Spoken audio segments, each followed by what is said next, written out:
এটাই হচ্ছে ঐতিহ্যবাহী চৌপই মাঠ, আমাদের মাঠ যেখানে হচ্ছে বড় হয়েছি, খেলাধুলা করেছি। এবং হচ্ছে এই মাঠে অনেক ঐতিহ্যবাহী এলাকার পুরনো সবচেয়ে মাঠ। এবং এটা হচ্ছে আমাদের মসজিদ, চৌপই মাঠের যে মসজিদটা, যেখানে হচ্ছে আমরা আসলে এখানে খেলাধুলা করি, দৌড়ে আসলে এখানে আসরের নামাজ, মাগরিবের নামাজ এগুলো পড়তাম।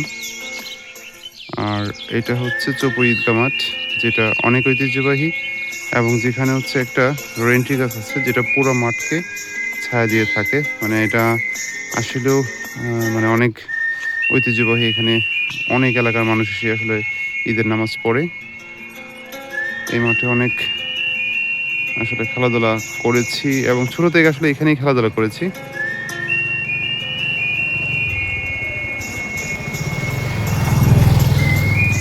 এবং এটা হচ্ছে কমিউনিটি ক্লিনিক, যেখান থেকে আসলে আমাদের এলাকার মানুষ ফ্রি ওষুধ নিতে পারে।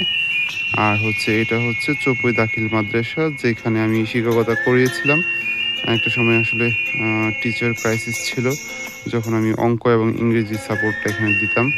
আর এটা হচ্ছে ঐতিহ্যবাহী আসলে আমাদের পিচ, ক্রিকেট পিচ, যেটা আসলে প্রতি বছর আমি এবং হচ্ছে আমার যে স্টুডেন্টস বা এলাকার যারা আছে তারা মিলে আসলে এটা প্রতি বছর আমরাই করতাম।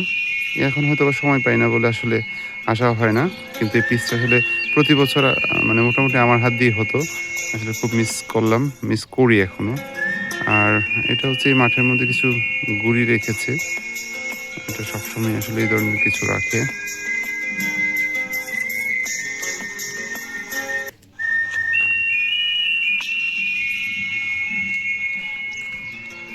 আর এটা হচ্ছে চৌপই বাজার বাজার আর এই হচ্ছে আমাদের গোলবার। এইখানে হচ্ছে আবার এই যে এখানে ব্যাডমিন্টন খেলা হয়। যদিও গাছের গুঁড়ি রেখেছে প্রতি বছর, মানে প্রতি বছর কিছু না কিছু এখানে আসলে রাখে, আবার নিয়েও যায়। অনেক সময় এখানে এই যে এই জায়গাটায় বালু থাকে, এই যে সাদা জায়গাটা। আর এটা হচ্ছে চৌপই বাজারের আরেকটা অংশ। একটা সময় একটু মোটামুটি বড় ছিল, বাট এখন আসলে এতটা জমজমাট নেই। আর ওই প্রান্তে হচ্ছে আরেকটা গোলবার। তো চৌপই মাদ্রাসা থাকাতে হয় কি যে আসলে যারা খেলতে আসে তারা এখানে গাছের যে ছায়া বা বারান্দায় এখানে বসে আসলে দর্শকরা খেলা দেখতে পারে।